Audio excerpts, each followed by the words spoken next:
Lebih lebih anbiya nyata mukjizat. Assalamualaikum warahmatullahi wabarakatuh.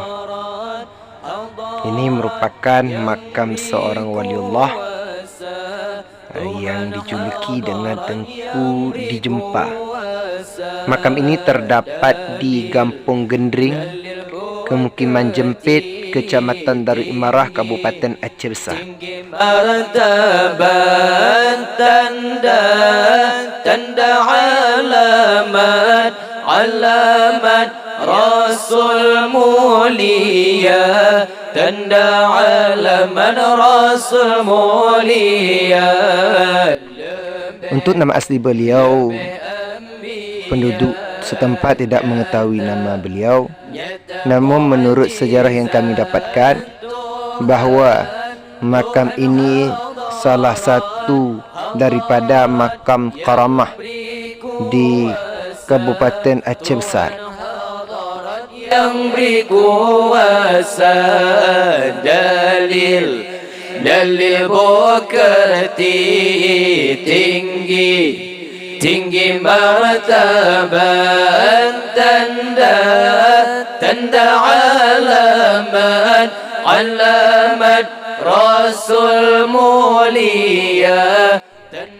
Salah satu karamah makam tersebut, ketika orang melepaskan hajat di makam tersebut, maka dengan izin Allah, piring akan keluar daripada sumur di dekat makam tersebut. Dan apabila makanan yang dimasakkan sedikit tidak dapat men-cover seluruh jamaah yang datang, maka dengan izin Allah, makanan tersebut akan cukup dengan sendirinya.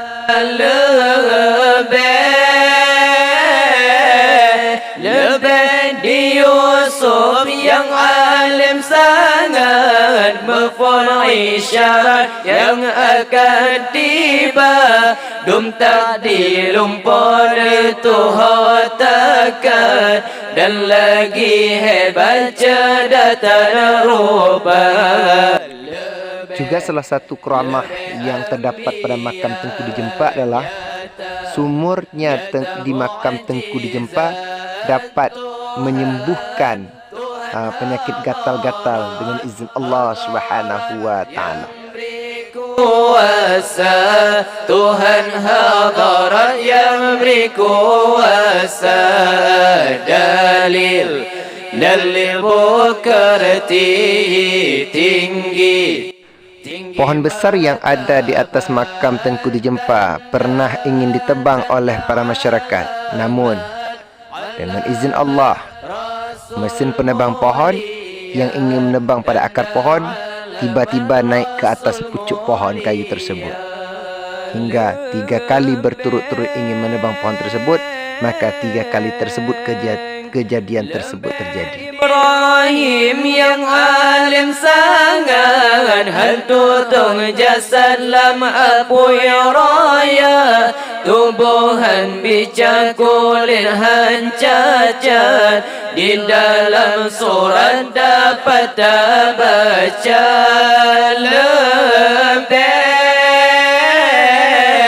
Lebih Ibrahim yang alim.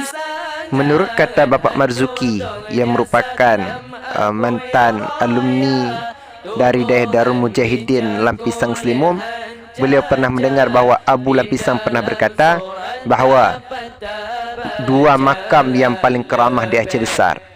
Yang pertama makam Tengku Cik Lam Peneun, iaitu Syekh Abdullah Kanaan.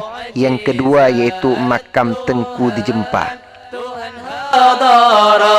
Hadirat yang beri kuasa, Tuhan hadirat yang beri kuasa, dalil.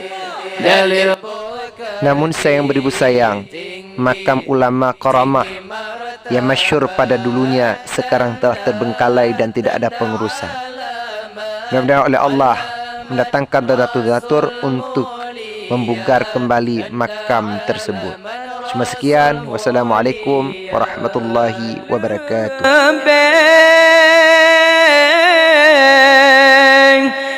Lembek di daun patur megata suara mangan hanangon